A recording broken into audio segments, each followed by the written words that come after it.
I'm going to review today the immunosuppressant in preparation for the exam and Methotrexate. Since the lecture did not load into Panopto, basically our objectives are to identify the pharmacokinetic characteristics of the selected drugs and therapeutic window. I'm hoping that you can be able to evaluate patient characteristics and recommend initial or adjusting dosage regimen, as well as monitoring parameters.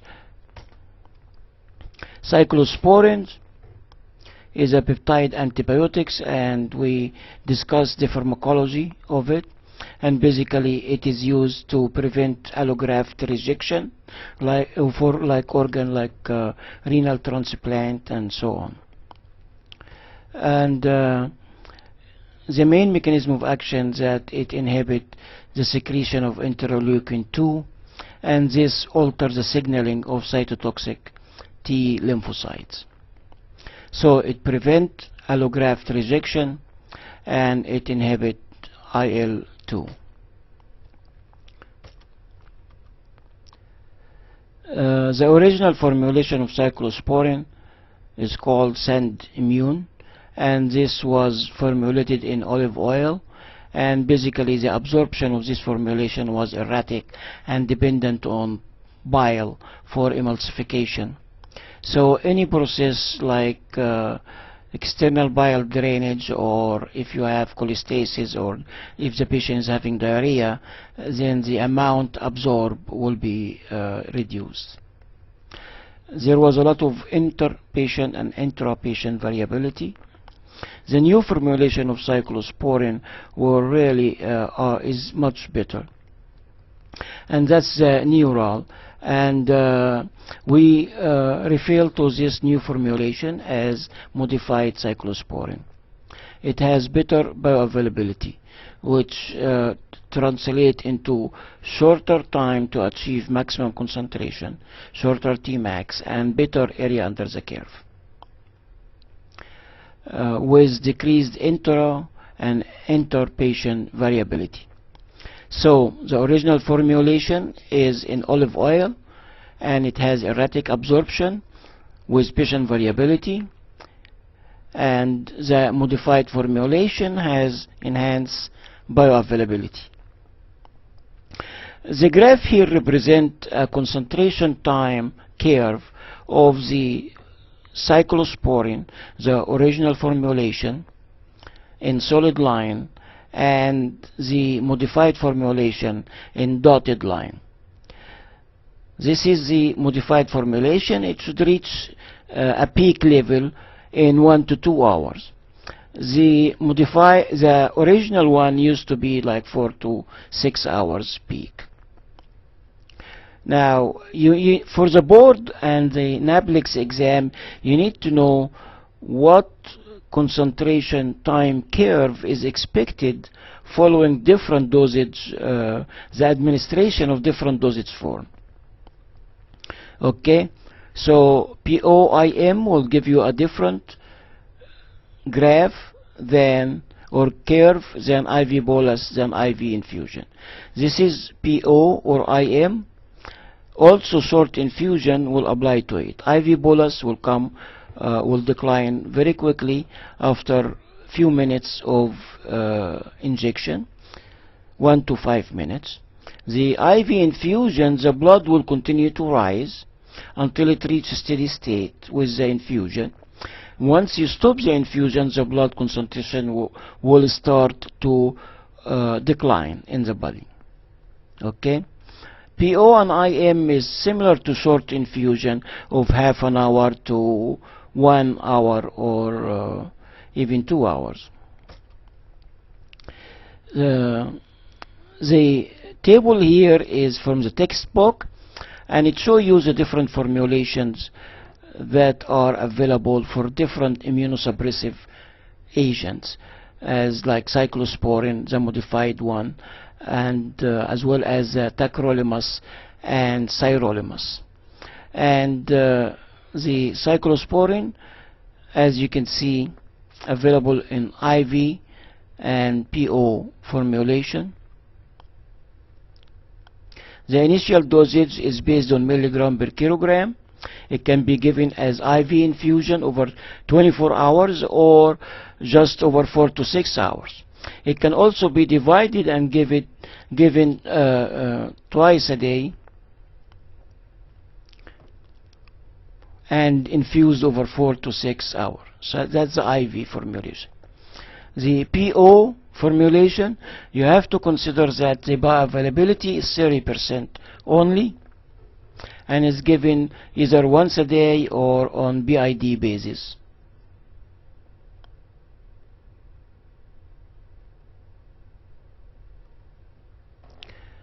Once the patient receives the medication for a while and there is no rejection, we start to titrate the dose downward. So we go from 8 to 12 milligram per kilogram per day down to like 3 to 5 milligram per kilogram per day. And this table again also from the textbook, and it shows you the different pharmacokinetic parameters for the general population. The bioavailability is 30% and the volume of distribution is about 4 to 5 liters per kilogram, and the half-life is about 6 to 12 hours. Okay, so this is the population values. Therapeutic window range, and we're going to talk about it later on because it depends on many factors. For volume of distribution, because it's 4 to 5 liters per kilogram, I recommend to use value in the middle, 4.5. Clearance 7.5 milli per kilogram per minute, and half-life of about 7. Okay, the cyclosporine is eliminated via metabolism by cytochrome P450-3A4 in the liver as well as in the gut, and the metabolism is actually temperature dependent, and this is very significant when we measure blood levels, because if the blood level is measured in room temperature will be different than if it's measured at lower temperature. And this is different assay methods that yield or impact the therapeutic range. It depends on the method itself and also depend on the sample. If you're measuring it in the serum or plasma, the value would be lower than if you're measuring it in the whole blood. In the serum or plasma, it ranges from 50 to 400 versus 150 to 800 for the whole blood.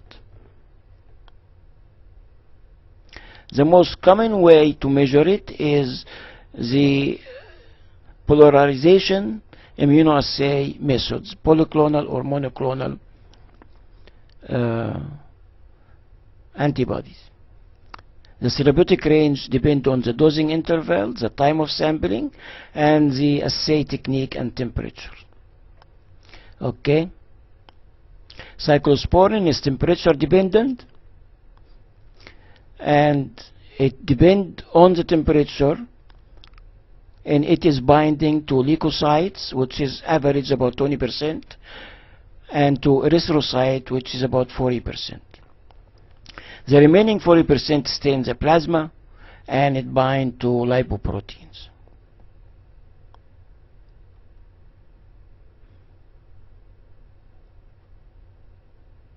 So you must check with the lab on the specifics, like methods used and the recommended therapeutic range that this lab lists for you.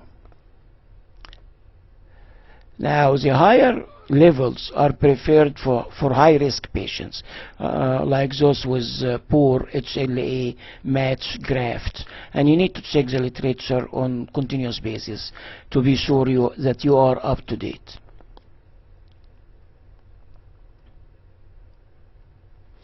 Again, the most common methods is polyclonal and monoclonal fluorescent polarization immunoassay, FPIA.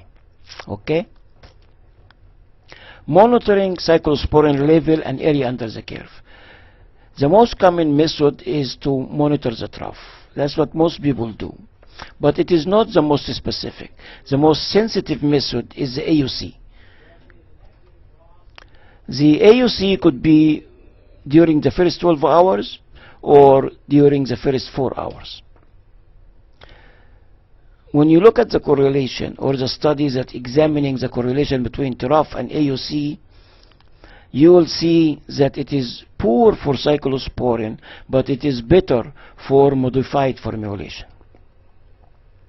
Okay, and the most valuable concentration is the concentration that is measured at 2 hours plus or minus 15 minutes after administering Neoral.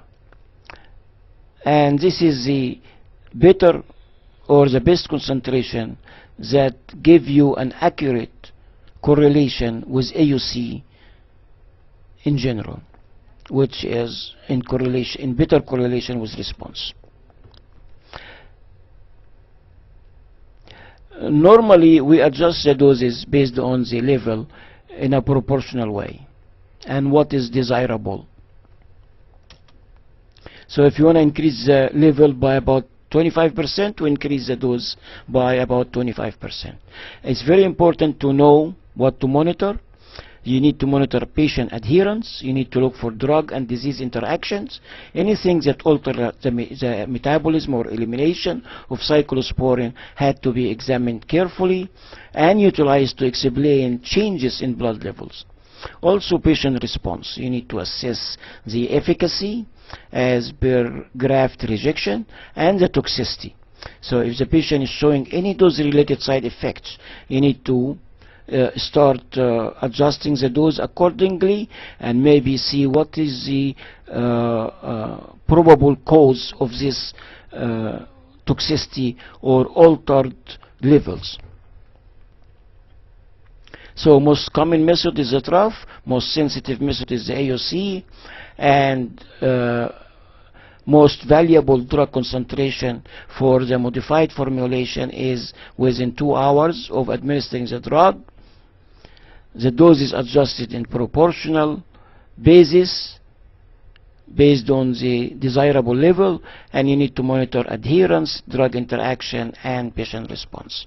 Cyclosporine common adverse drug reaction is nephrotoxicity, which is related to renal vasoconstriction, and neurotoxicity as such as headache, tremor, seizure, and so on.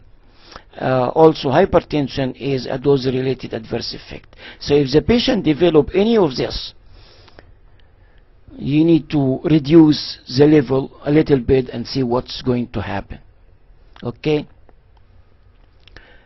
If the patient develops seizure, the patient may be started on anti-epilepsy medications, and you need to figure out that this seizure may be actually caused by the cyclosporine itself, the drug itself, or if the patient develop headache and so on, or hypertension. Other adverse events are listed there: hirsutism, hyperplasia, and gingival hyperplasia, nausea, and infection. So nephrotoxicity, neurotoxicity, and hypertension are hallmarks of dose-related adverse effects. This is a list of drug interaction, and basically are related to cytochrome P450. Okay? What I would like you to remember is that drugs that inhibit cytochrome P450 will increase cyclosporine and other Sirolimus and Tacrolimus, other immunosuppressive drug concentrations. Okay? Antifungals are important. Cisapride, even so it is discontinued from the market, but it was classic GI agent that increased blood level of cyclosporine. Metoclopramide and grapefruit juice. Grapefruit juice is a classic food that actually inhibits cytochrome P450, and there's a list of drugs that are impacted by grapefruit juice. And in the board pharmacy board exam, it is really commonly or coming to see a question addressing grapefruit juice and trying to see if the student is familiar with drug interaction with grapefruit juice. Other classes of medication are the drugs that induce cytochrome P450 and decrease blood levels. You want to know that anticonvulsants that are inducer to cytochrome P450 will belong to this class of medications. Herbal interaction is also very important. Here is a case of a patient who is 39 years old, 51 kilogram woman, who's receiving or who received renal transplant a year ago, and the serum creatinine was 1.4 to 1.7. The dose was 125 milligram BID, and the blood level was between 85 and 110 microgram per liter.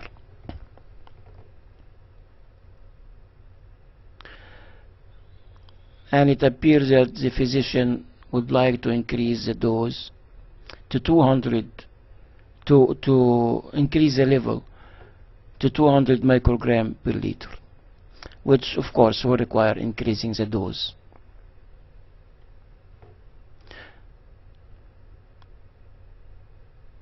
So current dose 125 milligram BID, current level 85 to 110, so the average about 100, and we want the level to be 200 microgram per liter.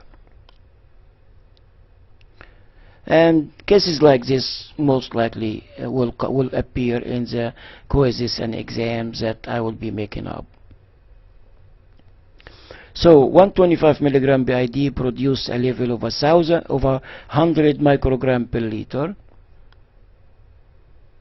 and the 100 microgram basically is the average of 85 and 100 that were reported. So the question is, what dose will produce a level of 200? And the proportional changes of the dose will produce proportional changes in the level. So X will be 125 times 200 divided by the 100, and this gives you 250 milligram BID. Doubling the dose will basically double the level. Now you need to ask yourself, what about the renal function? Because it used to be 1.4 to 1.7 and now it is 2.8 serum creatinine value. So this could be related to the drug itself or be related to some kind of indications that the new kidney is not working well, or maybe something that is caused by other medications. So examining the whole patient and the drug and the diseases that going on with the patient will be very important.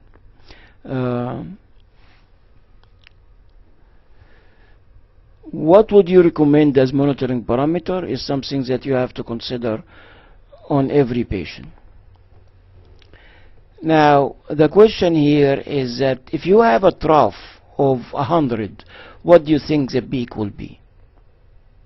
The trough is measured right before giving the dose. So the peak will be that trough plus what the dose will add to the body in a term of blood concentrations. Assuming that the volume of distribution is 4.5 liter per kilogram and the bioavailability of 30%, we can estimate the peak. Once we know the peak and we have a trough, so we can estimate the elimination rate constant, Ke, then T half, and clearance. We'll do this in the next slides. Okay? Now, the peak will be the trough plus the dose time F time S over the population VD. And that will give you a total number that I'll show you in the next slide. Basically, this is what we talked about before. This is the dose. You need to think of reason for elevated serum creatinine, recommended monitoring parameter, or the patient response, i.e. rejection versus dose-related or unrelated adverse drug events, patient compliance, drug, herb, disease interaction, organ function, kidney and liver, and blood levels. And what factors impact the measuring of the blood level. The sample, whether it is whole blood or plasma, and the method that is used, and the technique, and so on. Now let's go back to the measuring of the peak and the estimation of the patient kinetic parameters.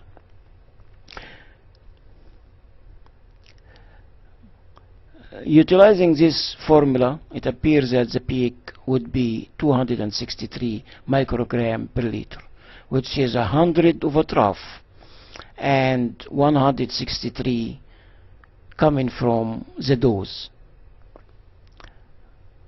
Okay. If we know that the peak is 263 and we assume that this peak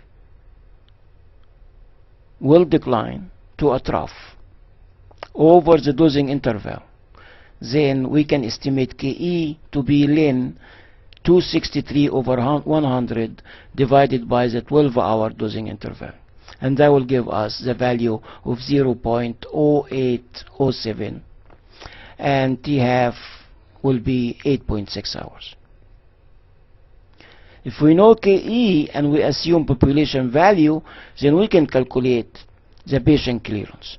Vd is 4.5 for the population, liter per kilogram, 4.5 liter per kilogram, multiplied by the patient weight of 50 kilogram, and that will give us about 230 liter, and the clearance will be Ke Vd times Vd, and that will give us a value of 18.5 liter per hour.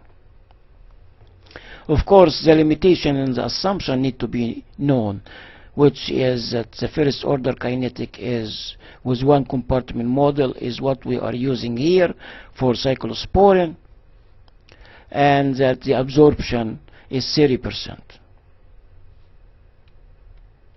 And the patient Vd is equal to the population Vd. Another agent is Tacrolimus as immunosuppressive, and these are the value.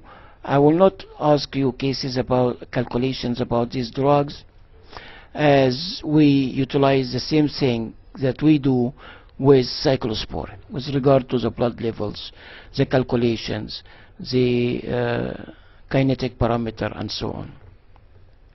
But basically, the therapeutic windows are 5 to 20 for Tacrolimus. Okay, it's a macrolide antibiotic with mechanism of action similar to cyclosporine. Also, the metabolism, elimination, and adverse effects are similar to cyclosporine. Okay, one adverse effects to it as dose-related is diabetes mellitus. The IV formulation is in castor oil, and this may cause anaphylactic reaction. The half-life is about 8 to 12 hours for that drug.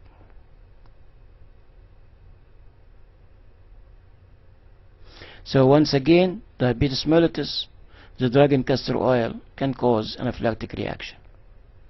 Half-life is about 8 to 12 hours, and of course it depends on the ability of the liver to metabolize the drug. It's available in PO and IV, and we recommend give the dose in milligram per kilogram per day, measure the level, then adjust the dose accordingly. The dose depends on the organ that we are trying to prevent it is rejection. The kidney transplant patient or recipient need higher doses in milligram per kilogram per day than liver than the heart.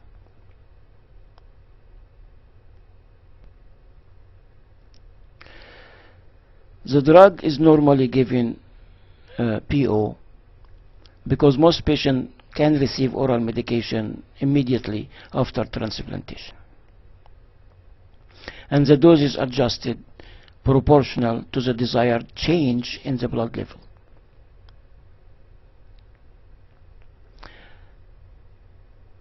Sirolimus is a macrolide antibiotic.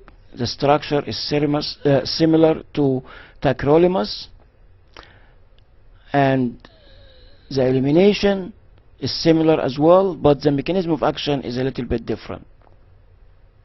It prevents IL-2-driven cell cycle progression, while Tacrolimus blocks the IL-2 production.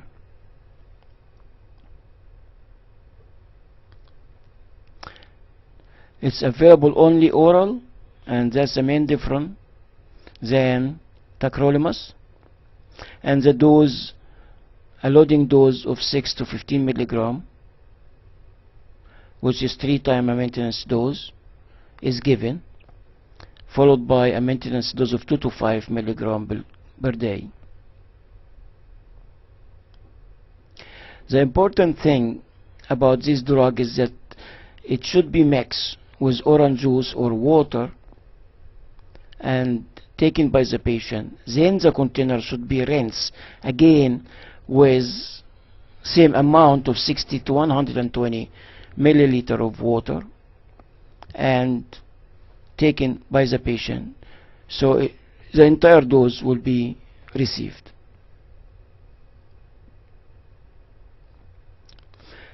And the dose is adjusted in proportional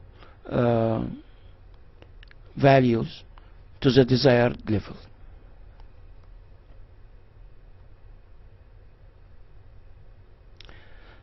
Common adverse effect is unique, which really related to lipids, and you will see hypertriglyceridemia and hypercholesterolemia in a patient.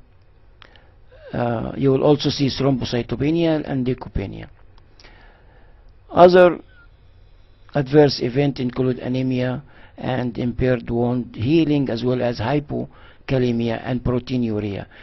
Proteinuria here is really not associated with nephrotoxicity like with Tacrolimus. You may also see rash and hepatic artery thrombosis in patients who receive liver transplants.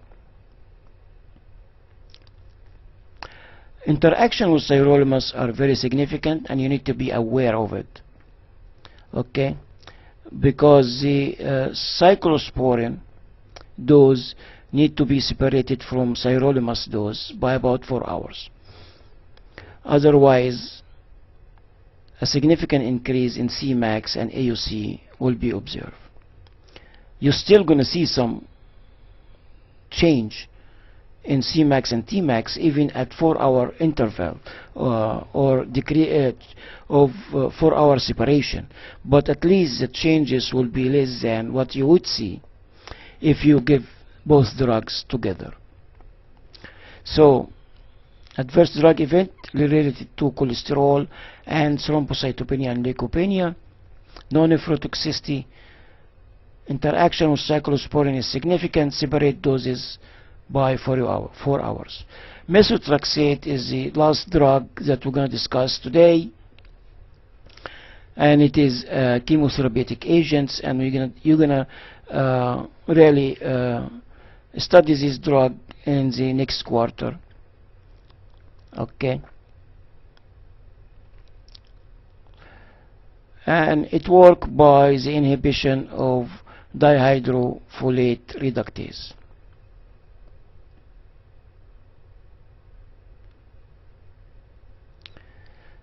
The dose initially given according to the patient size,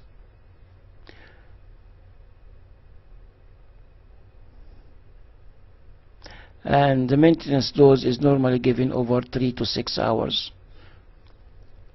Okay, then the blood level is adjusted. The dose is adjusted based on the blood level. Okay. The therapeutic value is reported in micromolar, and the therapeutic level is really or the therapeutic response is related to level which should be maintained in the value of 0.1 micromole for about 48 hours or less. Leucovorin rescue is normally given to minimize the toxicity from methotrexate, especially with large doses. And this toxicity may be manifested as myelosuppression, oral and GI mucositis, and acute hepatic dysfunction. We also try to do adequate hydration for the patient and urine alkalinization to minimize the metabolite-induced tubular damage and nephrotoxicity from methotrexate.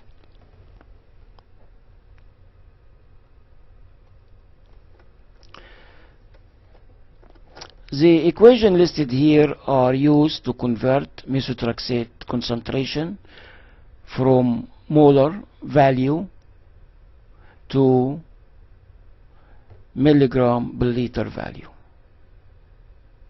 Basically, we divide the molar concentration over 0.454, and this is because the molecular weight of methotrexate is 454 gram per mole.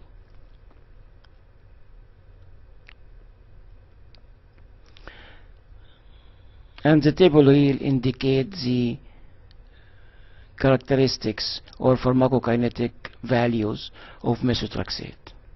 Okay. Therapeutic plasma concentration is variable. Toxic effects are related to accumulation of the drug, and these are related to molar value of 10 to the power of -7 molar for more than 48 hours, and the elimination of the drug is related to creatinine clearance. The drug follow the elimination pattern of two compartment model with the alpha half-life of 3 hours and beta half-life of 10 hours. And that concludes the